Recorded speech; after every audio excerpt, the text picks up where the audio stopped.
la dignité, le respect de la parole. Parce que nous estimons que nous n'avons pas la même morale que les autres. Entre le riche et le pauvre, il n'y a pas la même morale. La Bible, le Coran, ne peut pas servir de la même manière celui qui exploite le peuple et celui qui est exploité. Il faudrait alors qu'il y ait 2 éditions de la Bible et 2 éditions du Coran.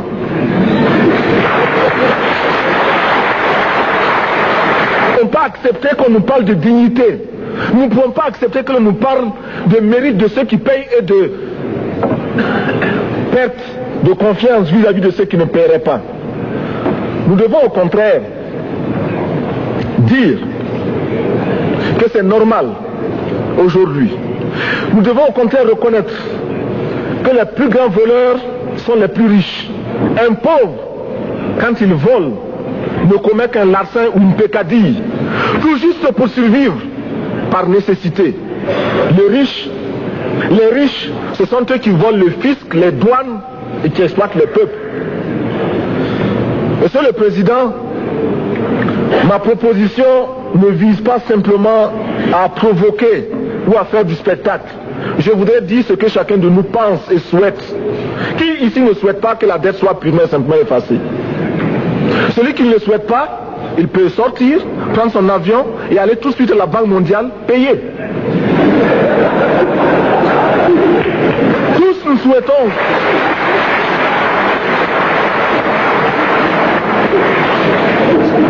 ma proposition n'est pas non plus, je ne voudrais pas que l'on prenne la proposition du Burkina Faso comme celle qui viendrait de la part de jeunes sans maturité, sans expérience. Je ne voudrais pas non plus que l'on pense qu'il n'y a que les révolutionnaires à parler de cette façon. Je voudrais que l'on admette que c'est simplement l'objectivité et l'obligation. Et je peux citer dans les exemples de ceux qui ont dit de ne pas payer la dette, des révolutionnaires comme des non-révolutionnaires, des jeunes comme des vieux. Je citerai par exemple, Fidel Castro a déjà dit de ne pas payer. Il n'a pas mon âge,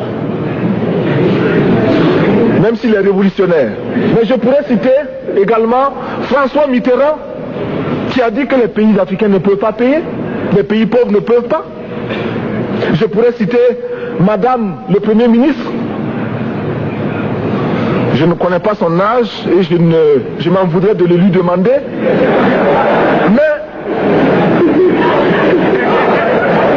c'est un exemple. Je voudrais citer également le président Félix Houphouët-Boigny. Il n'a pas mon âge. Cependant, il a déclaré officiellement, publiquement, qu'au moins pour ce qui concerne son pays, la Côte d'Ivoire ne peut pas payer. Or, la Côte d'Ivoire est classée parmi les pays les plus aisés d'Afrique, au moins d'Afrique francophone. C'est pourquoi d'ailleurs il est normal qu'elle paye plus en contribution ici. Mais, Monsieur le Président, ce n'est donc pas de la provocation. Je voudrais que très sagement, vous nous offriez des solutions. Je voudrais que notre conférence adopte la nécessité de dire clairement que nous ne pouvons pas payer la dette. Non pas dans un esprit belliqueux, belliciste. Ceci pour éviter que nous n'allions individuellement nous faire assassiner. Si le Burkina Faso tout seul refuse de payer la dette, je ne serai pas là à la prochaine conférence. Par contre, avec le soutien de tous, dont j'ai besoin,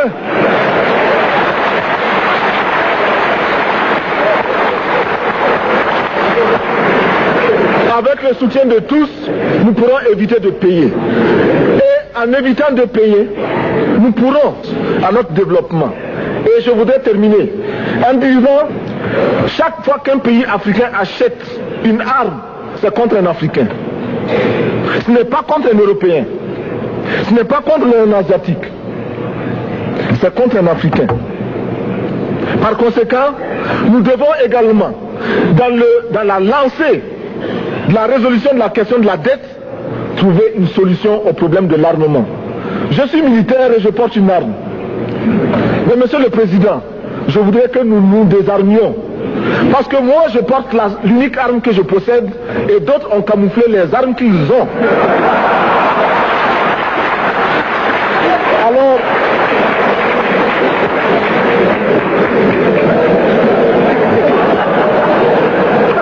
Alors,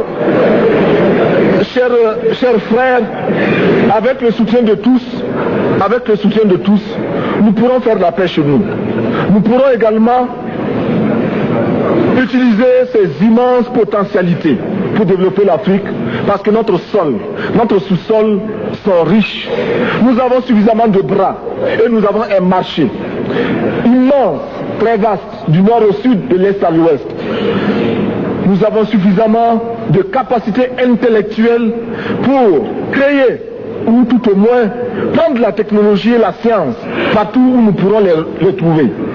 Monsieur le Président, faisons en sorte que nous mettions au point ce front uni d'Addis Abeba contre la dette.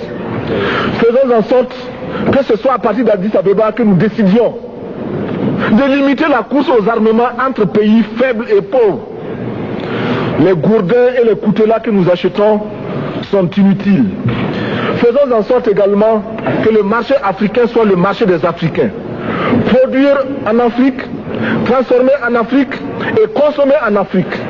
Produisons ce dont nous avons besoin et consommons ce que nous produisons au lieu d'importer. Le Burkina Faso est venu vous exposer ici la cotonnade produite au Burkina Faso, tissée au Burkina Faso, cousue au Burkina Faso pour habiller les Burkinabés. Ma délégation et moi-même, nous sommes habillés par nos tisserands, nos paysans. Il n'y a pas un seul fil qui vienne de l'Europe ou de l'Amérique. Je ne fais pas un défilé de mode, mais je voudrais simplement dire que nous devons accepter de vivre africain. C'est la seule façon de vivre libre et de vivre digne. Je vous remercie, Monsieur le Président. La patrie ou la mort, nous vaincrons.